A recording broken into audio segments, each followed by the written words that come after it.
I'm Mike Kluger. Thanks for joining me as I share with you my photographs for the 10 days that I spent trekking through the Drakenberg Mountains on the border of South Africa and Lesotho. Thanks.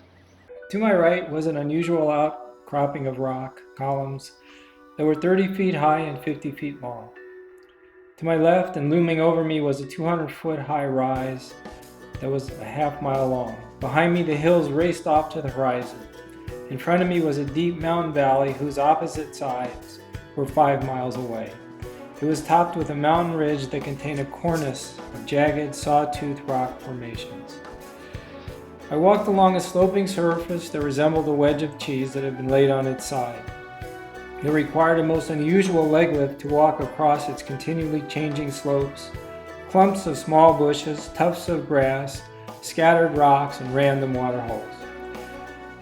Fluttering around my feet while I walked was an entourage of grasshoppers that jumped in front of me like an advanced military guard announcing my arrival. This part of Africa can best be described as vast and expansive.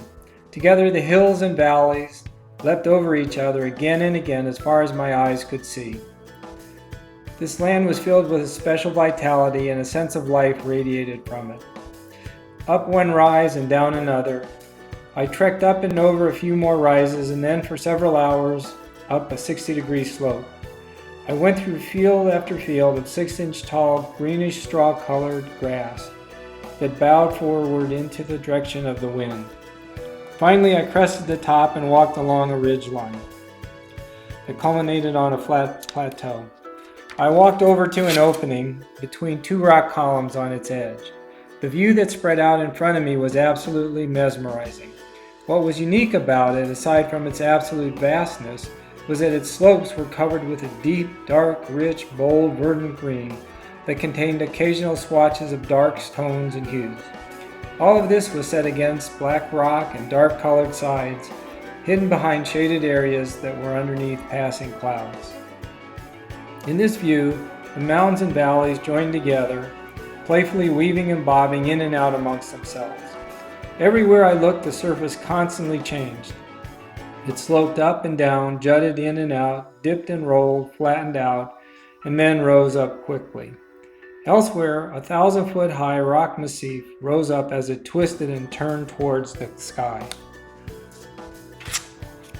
With every turn of my head, a veritable kaleidoscope appeared before my eyes. It was a joyous thing to see this magical interplay of colors, shades, shapes, and lines. I continued trekking for another hour, and to my absolute amazement, a most incredible sight appeared as I looked over the edge of yet another place on the mountain. In front of me stood a mile-long row of freestanding rock sculptures, each 1,000-foot high and 100-foot wide at its base. Each tapered up at a steep angle. They were a brownish-blackish color, and they had a rough, crumbled, marbled, and mottled surface that was poxed with holes. They were randomly covered with circles of white lichen. But what was most impressive was the perfectly balanced and intricate play of vertical and horizontal line work. I simply could not take my eyes off these rock sculptures. The horizontal lines contained Morse code-like dots and dashes. The vertical and horizontal lines intersected to create a surface of randomly shaped and sized cube.